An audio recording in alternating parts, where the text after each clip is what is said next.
Yo, what's going on, young goats? It's your boy 3 representing TKOG. We have a ban list that has changed the format entirely.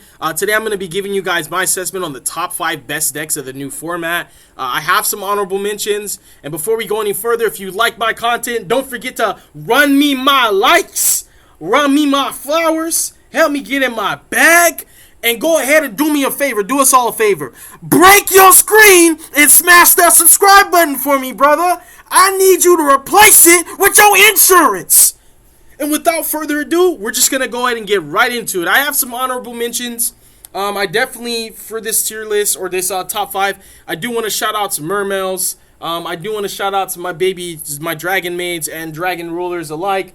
I definitely do want to shout out to the Exodia archetype. And I do want to shout out, what was the other deck that I was thinking about shouting out? I felt like they deserve their flowers. I'll think about it in a second. But I feel like there's a couple of decks that were, Ritual Beasts. There's a couple of decks that I feel like were really strong, and they just unfortunately got power crept just because of like the way the format just shaped out to be. But there's some bangers, man. Like Pure Fire King, there's still some bangers that we're going to be missing out on that. You still might see them, right? So yeah, I just got a couple shout-outs to get out the way. I know there's so many other decks that I can shout out. At the top of my head, I can't really think of too many decks that I feel like should get it. I know I do like the Exodia deck. I like the Mermail deck. I think those decks are cool. I think like Fire King is definitely hurting. Shout-outs Rescue Ace, you know what I'm saying? Shout-outs my mid-range deck. Yeah, definitely. Shoutouts Jesus. Shoutouts the Pharaoh, Atem. If you guys didn't know, the Pharaoh's name is Atem, A-T-E-M. And A-T-E-M backwards is meta. And guess what we're talking about today? Meta. M-E-T-A also means the most efficient tactic available. That's what we're going to talk about. So without further ado, coming in at number 5, I have Memento. Memento is an absolute powerhouse of a deck, and you guys mark my words. I actually think that this deck is one of the best decks ever. It's my main deck right now. This deck, when I'm talking about the top 5, I'm talking about its lines being clean into certain hand traps that are like blowout turn skip hand traps, and it having resiliency to play through an abundance of also low impact hand traps, and it be able to play into half boards or even full boards sometimes. And where Memento thrives is that it's able to play through an abundant amount of low impact hand traps, and it has clean lines into both the Molcharmies, Purulia, and Fualos. You could give your opponent a max of 3 draws and in on a crazy board. This deck's half board still gets 6 interruptions. It has enough room for non-engine. Memento Fiend Smith is definitely the craziest variant. The one that I've been playing right now is Memento Fiend Smith Goblin Biker. I think the Goblin Biker cards add so many layers. Like Terratop is like a 1-card best card. It's the best 1-card combo in your deck. It conveniently gives you a better Ryzeal matchup because if they're ending on Detonator, if you open any one of the Goblin Biker cards, you would detach all 3 materials from Detonator. So you force out all his pops so that he can't chain to like Dark Blade. He can't chain to like Horsey's effect. He can't chain to like you activating Sheepy on field, you know what I mean? And force you to like miss your targets and not be able to resolve your cards. Detonator is good in this matchup because he hits the cards that you want to pop and he pops them instead. And while it turns on Fusion and it turns on Sheepy, it's not enough warranted to be able to say Memento doesn't care about Detonator. It does care about Detonator. I think that this deck has the cleanest lines into Nib and crazy cards like Droll, Purulia, and Fualos. And the Fiend Smith cards dynamically give this deck the ability to navigate through 2 hand traps with its 2-card combos. Like a Dark Blade plus a Horsey is always going to auto-beat 2 effect negation hand traps or an Imperm Ash because the Fiend Smith cards are in your deck.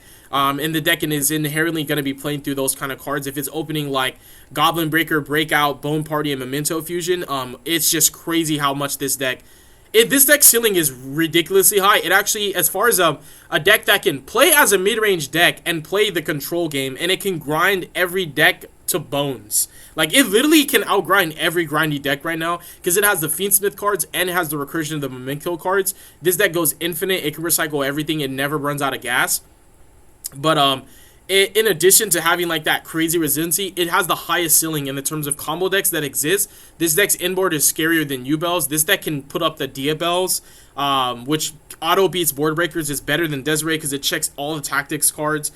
You can end on 7 pops, which is crazy. So that means if your opponent has 6 board breakers in their hand, they have to set them all and get popped by Yubels and Guardian Chimera and Fracture Dance and Creation King. This deck has crazy half boards. If it's getting shifted, which is the only hand trap that really matters against this deck, that's the only hand trap this deck cares about. That's why I think this deck's so crazy. Because if only one hand trap in the entire format is the only card you really struggle with, and you have cleaner lines even into Droll, that to me is insane. Because like one Witch actually beats a Droll. That's crazy to me. And Shifter's the only card you have to worry about. The best that you can end on most of the time is like Creation King SP or Creation King into the bone. Sometimes I open 3 hand trap hands, and so if I open like Witch Bone Party and I get shifted, I go Witch grab Acheron, and then I Bone Party the Acheron, and then I summon out the Horn Dragon, and I use Acheron to add the Bone Party from Banished Zone to hand, so I can Bone Party, pop the Horn Dragon on my opponent's turn, pop 3 of their cards, and then go for Sheepy, and then go for the 3k to get more pops. You could do that under Shifter. So I'm not gonna lie, bro, if you guys are watching my content, I'm the craziest Memento player in the game. I don't care, no one says. I'm goated with that deck. Memento is crazy strong. It is definitely going to be in the top 5. It's coming in at 5th. I believe this deck is crazy. Cranium Burst is just an insane card. It's like Nightmare Pain. It forces you to kill yourself. This deck can OTK through fully established boards because it can attack directly. It doesn't really care about a lot of established boards, and if you play the right non-engine, this deck always breaks half boards. It's always going to be able to play through like a Desiree and a Caesar. It's always going to be able to play through Detonator. It's always going to be able to play through like these half boards. I've OTK'd through fully established boards. Like I've played through 7 interruptions with this deck.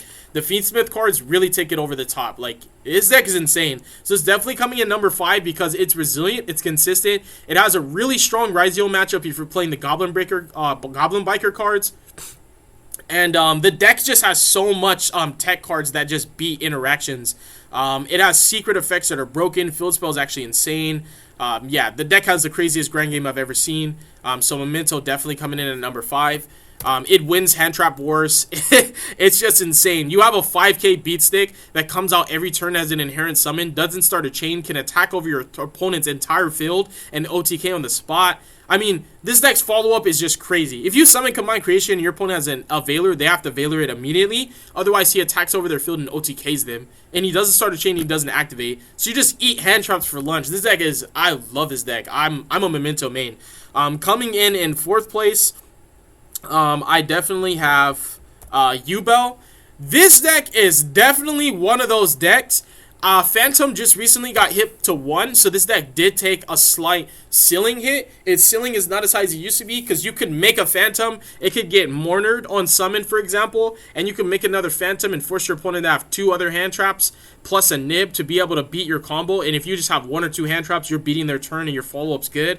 This deck, it's so crazy that this deck can play through so many interactions just because of Nightmare Pain and the durability of your cards not being able to be destroyed by battle, being able to OTK through full boards, playing through a ton of hand traps, not just because of Phantom, but because of the Fiend Smith cards. Opening of the Gates is at 3. That card auto beats 1 hand trap every single time. By itself, it beats 1 hand trap every single time. It's a crazy card. You could summon Beckoning Beast, grab your level 1, make a Yama, or make a Moon, force out an Ash, discard Reborn, and keep playing. It's a crazy deck. I think that Yubel has really clean lines into both the Mocharmies. It doesn't care about Lancia. One Samsara D-Lotus beats Droll. It has clean lines into every hand trap you could think of. Under Shifter, its half boards are decent. It's not the worst. You just have to keep in mind that if Shifter is going to be popular in the format, your hand trap lineup should be different. Your Drolls and Veilers should be like Ghost Mourners and some other tech cards. I think this deck is really, really strong. It's really resilient. It's very scary. And these 2 decks are in the top 5. And these are the decks that have the scariest inboard you'll ever see. You're not breaking the board if it ends on it. And if you get hand trapped 2 times, they're half boards. You're still barely ever going to be able to break through them and OTK. And these decks have good follow-up and a good grind game. So Spirit, Phantom of Yubel is still recyclable through cards like Rage and cards like Nightmare Throne, so it's definitely not the end-all be-all, but I definitely want to say shout out to Yubel. It's coming in at number 4. It's a strong deck. It's very, very strong. While some of its cards do auto lose out to Detonator, if you understand that that's the card that you're going to struggle against, it's so easy to modify your tech cards to be able to beat it. This Detonator is a strong card, but he's really weak into a lot of tech cards. Coming in at number 3, I actually have Maliss. I think this is a strong deck, but it's definitely not like... in my opinion, I don't think it's like Maliss and Ryzeal are like the best decks. I think that because Maliss is a shifter deck and it's gonna main shifter because it lets your combos go through hand traps better and it turns off like ogres and veilers. So you inherently play through more hand traps because of shifter, because it turns certain hand traps off, and then your like normal Dormouse can beat an Imperm and you can go into any link 1 and then Dormouse bring itself back, and that is gonna enable you to just extend minimum into like an SP. Through one hand trap. So it's like really, really strong and really resilient opening shifter and opening the trap. So if you're opening like, not the reborn one because that one doesn't work, but if you're opening the TB11, or if you're opening the MTP, not the GWC, because that doesn't work. So that's the other thing with this deck's mind games. Like it can bluff you by setting a card and summoning like a Dormouse. I always hand trap them. I put them on You Better Have It because it's 2 1-ofs that you have to draw because this one doesn't even work if they don't have a graveyard or banish zone set up. So I take the bluffs. I don't take the bait. I hand trap them. So if you open like the 2 traps in shifter, your ceiling is a lot higher, but this deck isn't playing through hand traps the way Ryzeal does. Where this deck shines is not only because it plays shifter, but it doesn't care about Droll, it doesn't care about Ash. It has really clean lines into the low impact hand traps. Like Mourner sucks against this deck. Ash sucks, Droll sucks. Ogre's super mid. Ogre's the best card to hit with Ogre's like the Lizard, and Shifter turns off Ogre and Veiler anyways. It struggles against Nib a little bit, but I definitely want to say like its 1-card combos still have some decent boards to respect Nib and check your opponent's non-engine as well. Maliss is just really, really resilient. It has a pseudo decent grind game. It's not the best. I think when you play this deck with Bestials, in my opinion, it gets the highest ceiling because whether you open Shifter, now you have like Shifter that you can open, or the 2 traps, or the Bestials. You have a ton of cards, plus if you're on Crossout Call by or Talents, your deck is going to be so resilient, and you're going to be full comboing through so many hand traps. Like, if you open Dormouse plus like a Bestial, you're comboing through like infinite hand traps. This deck's really strong, and its inboards are so hard to break. It's dang near impossible. It's just too much coming from too many different places, and it has a ton of interaction that it can hold. Like, this deck, kind of like Memento, has like an interaction it can just sit on for a really long time and force you to play into it. That's what I like doing with Memento, is just using my Cranium Burst and respecting talents and forcing my opponent to extend through the Cranium Burst. And once they finally do, I like Creation King pop 3, you know? And it's just crazy because you can sit on that spot removal for so long because they can't attack over it because of the Cranium Burst protecting you. And Memento, Maliss has like a similar interaction. So it's really hard to play through this deck's boards. And it is weak in Alancia. It's the only deck that's weak in Alancia this format. So that's one thing to note, but I definitely feel like it's strong. If you're playing Devotee and Disciple, you will be able to combo through Lancia a little bit. It's a really good deck. I'm definitely going to say because it can play Shifter, and it can play more non-engine than Memento and Yubel actually can. These decks cannot play as much non-engine as this deck can, and because it's a cyber spam deck, which means inherently 2 bodies is doing like some Fiend Smith level degeneracy with cards like Lizardos and cards like Access Code. Like the fact that you can always Splash Mage into a transcode into an Access Code, and like Access Code banish your Maliss links for cost, like plays through so much interaction. This deck's actually really scary. Next up, coming in at number 2, I have Fiend Smith .dex. That is Fiend Smith Kashtira and Fiend Smith Magical Musketeer. While this deck does struggle with Shifter, the cash cards help a lot, and this deck has literally a billion hand traps. It obliterates so many of the combo heavy decks and checks the other mid-range decks because it has a ton of non-engine and it's super resilient. Like 1 Lacrima combos through 2 hand traps, which is crazy. It guarantees an interruption and follow-up through like an Imperm and an Ash, which is just unheard of. 1 card being able to guarantee an interruption and follow-up through an Imperm and an Ash. Like, that alone just makes this deck has the best normal summon in the game. Engraver is the best starter and extender in the game, in my opinion. This card is always going to play through at least 1 interaction. It's never getting Ash because it's just incorrect. This card is just so absurd. Like Engraver, the Fiend Smith cards are just crazy. The ability to just simplify the game state, force your opponent to grind with you while you have Fiend Smith cards and cash cards are just ridiculous, because you're just gonna be auto like checkmating people with Finrears and Unicorns, getting information, taking their resources from them, and using your Fiend Smith cards to just play the grind game and definitely win in the long run. This deck is a good call for a Ryzeal dot format. Maliss is good because it's a shifter deck, and these three decks struggle with shifter more often than not. Something else to mention with Yubel is that a good tech I think is really good for this format with Fuwalos and shifter and other cards like that. Specifically like Fuwalos and the amount of hand traps your opponent has is like, if you resolve Spirit of Yubel and grab Eternal Favorite and decide not to combo any further, ending on Eternal Favorite with Phantom is one of the best boards you can have through Fuwalos. It's one of the best boards you can have playing into Droll, because Spirit can just set the Eternal Favorite, or you can just grab Nightmare Pain if you didn't get Drolled yet, pop the Spirit, grab Eternal Favorite, and Spirit float, and then make your Phantom anyways. Eternal Favorite is a card that no deck has an out to right now. It plays around Ogre. It only struggles with Shifter because it has to send itself to the grave for cost. But the card's literally insane. Eternal Favorite actually is like an FTK this format. So that's another thing that Yubel players definitely should be mindful of, teching an Eternal Favorite, because for the mid-range matchups like playing into the Fiend Smith decks or playing Hand Trap Wars, your Eternal Favorite, there's no way Ryzeal can ever out that card. There's nothing they can really do. It beats Tornado and Detonator because you can activate it and chain its effect to activation and send it from the field for cost, so it dodges all the targeting spot removal. So keep that in mind. But yeah, I think Fiend Smith Cash definitely is the second best deck. It has a crazy Ryzeal matchup. It's actually, in my opinion, is a better deck than Ryzeal. It's gonna win. Ryzeal struggles with grindy mid-range decks. It just doesn't have an impeccable grind game, and if you're taking Cross out the equation, Ryzeal is not winning any grind games at all. So that's where this deck shines, is the Fiend Smith cards. Ryzeal doesn't want to get paired up in queue against Fiend Smith decks because it is going to lose the mid-range grind game, and it won't be able to end on anything aside a Detonator or a Dweller, and that's where Fiend Smith is just going to have their advantage.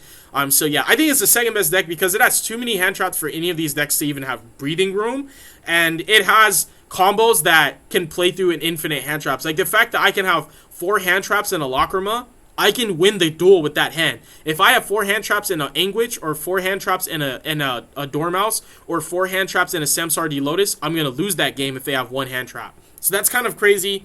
And the definitive best deck right now, in my opinion, is Ryzeal. I just want to say that I feel like this deck is well positioned because there's so many hand traps being played, and this deck plays like 25, and there's no amount of hand trap combinations unless they play into Nib that are going to stop you from ending on Detonator.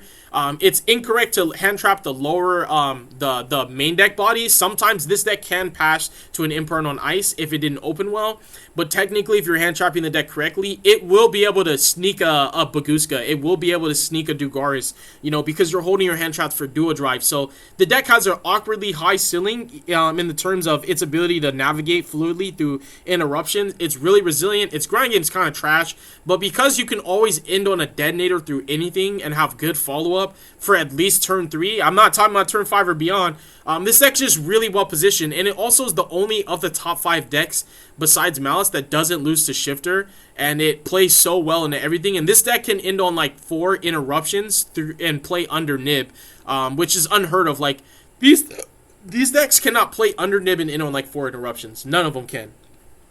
Not even like the Fiend Smith deck.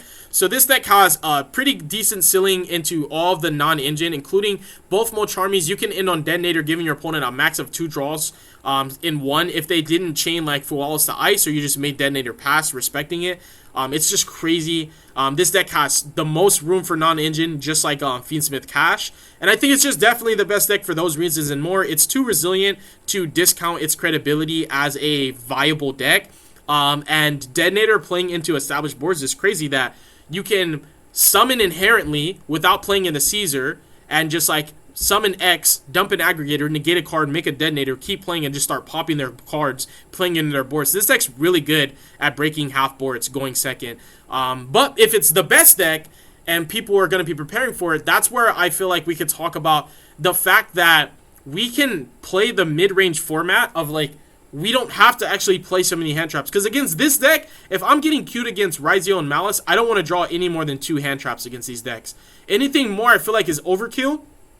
I need a decent engine, because for a detonator, I need decent engine to be able to play through a detonator. Like, I need an engraver in my hand. Like, I need an extender plus a good summon, honestly, to be able to play through the detonator. And honestly, cards like Forbidden Chalice, cards like Book of Eclipse, cards like Forbidden Droplets, Mind Control, Change of Heart, Thrust, Board Breaker, cards like that, Book of Moon, are really good cards. And I can see, honestly, Ryzeal taking the approach of, like, how Kashtira did, summoning in a Ryzeal passing with like Forbidden Lances and a cross to back it up with Hole Thruster engrave. I mean, with a plug-in set to attach Hole Thruster. And Hole Thruster, as long as Hole Thruster's in your list, this deck can beat Board Breakers relatively easily.